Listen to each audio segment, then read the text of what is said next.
Saya Cristiano Nuhu, program studi informatika Fakultas Teknik Unsrat, Fakultas Teknik Elektro Unsrat. Pada saat ini saya akan mempresentasikan tugas dari dari mata kuliah algoritma dan pemrograman komputer untuk soal nomor 3.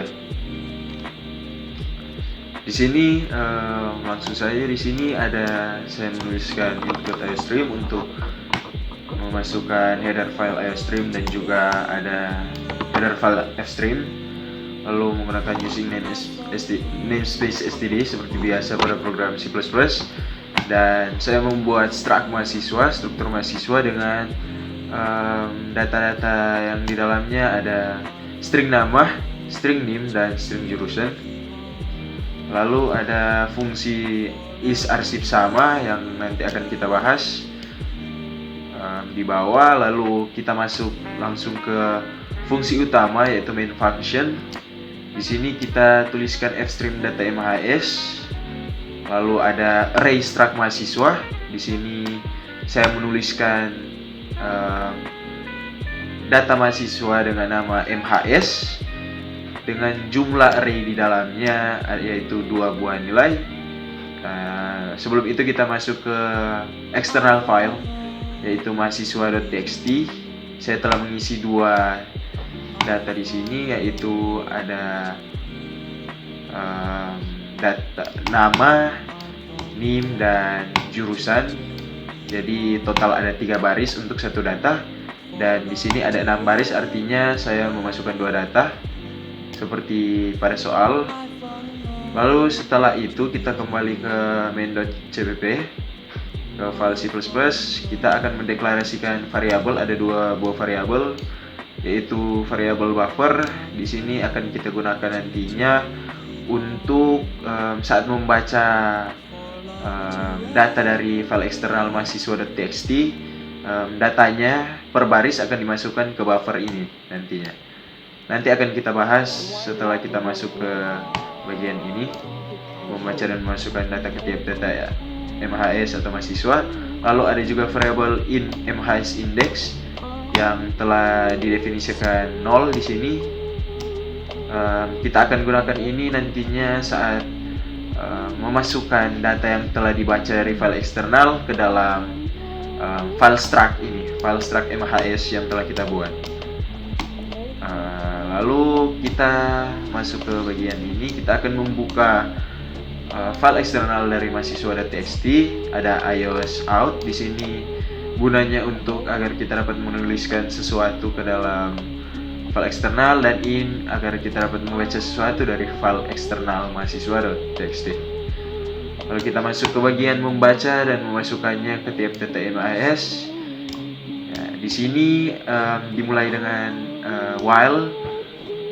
while jika data yang dibaca dari file mahasiswa.txt belum mencapai baris terakhir, ditandai dengan ini data mhs.iof. Ini merupakan fungsi. Lalu kita masuk lagi ke perulangan for. Di sini ada in 1 sama dengan 1 kurang dari sama dengan 3, i++. Maksudnya i. Di sini kenapa 3? Karena data dari mahasiswa ini memiliki 3 baris. Jadi 3 ini nantinya akan kita gunakan di switch. Lalu ada getLine. Kita akan mengambil 1 baris dari file eksternal mahasiswa.txt dan kita akan memasukkannya ke buffer, yaitu variabel yang telah kita deklarasikan di atas. Lalu ada switch case, ada selection, di mana jika i sama dengan 1, maka kita akan memasukkan data yang telah dibaca tadi dari file eksternal ke dalam buffer. Kita akan memasukkannya ke nama data mahasiswa yang pertama. Di sini ditandai dengan MHS index. Di sini MHS index pertama yaitu 0.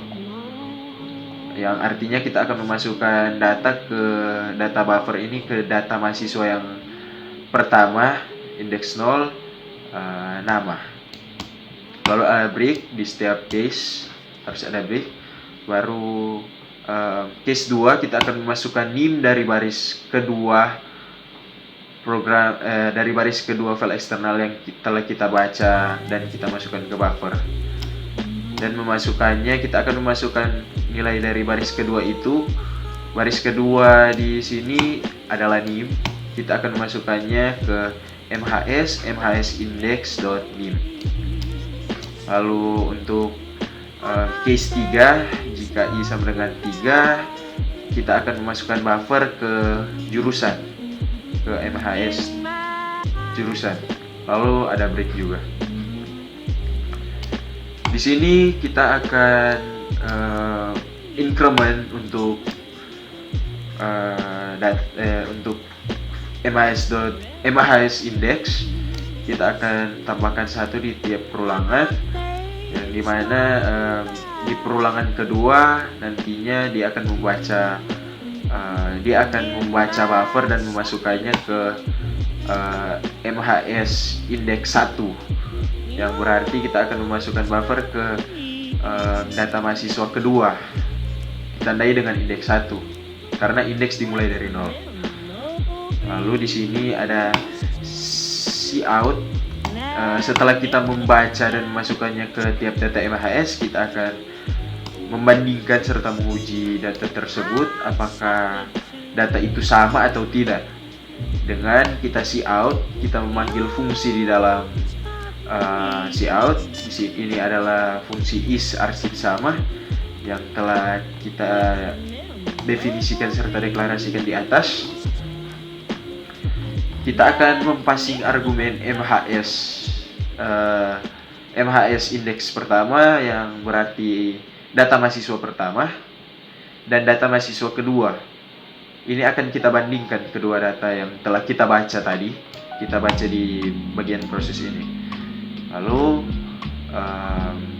untuk fungsi is arsip sama ini kita gunakan tipe data string, yang artinya dia akan mengembalikan string.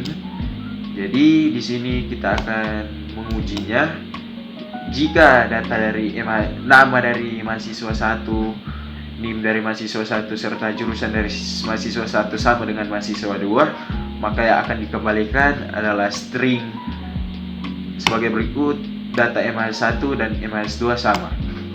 Namun jika tidak sama atau salah satu tidak sama, maka yang akan dikeluarkan data MHS1 dan MHS2 tidak sama.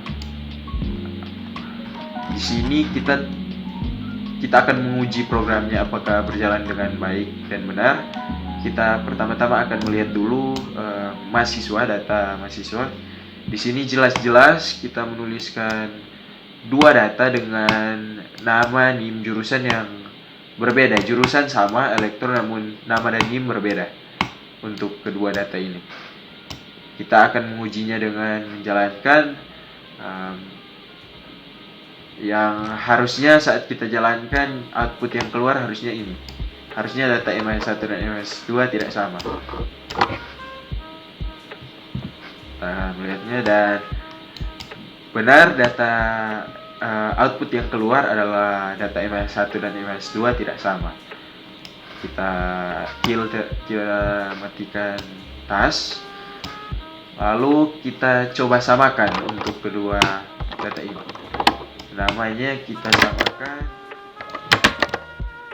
NIM-nya kita samakan, NIM-nya kita samakan. Kedua data sama. Perlu diingat satu data itu 3 baris. Jadi baris pertamanya itu nama, baris kedua itu NIM, baris ketiga itu jurusan. Ini jelas sudah sama. Nama Otong Surotong, NIM sebagai berikut, jurusan elektro sama. Jika kita jalankan programnya, maka yang seharusnya dikeluarkan adalah ini. Data MHS1 dan MHS2 sama. Saya kita jalankan dan output yang keluar sama. Output yang keluar benar seperti yang diperkirakan. Dan ini menjawab soal 3 dari tugas Alpro saya. Dan terima kasih atas perhatiannya dan semoga bermanfaat. Sampai jumpa.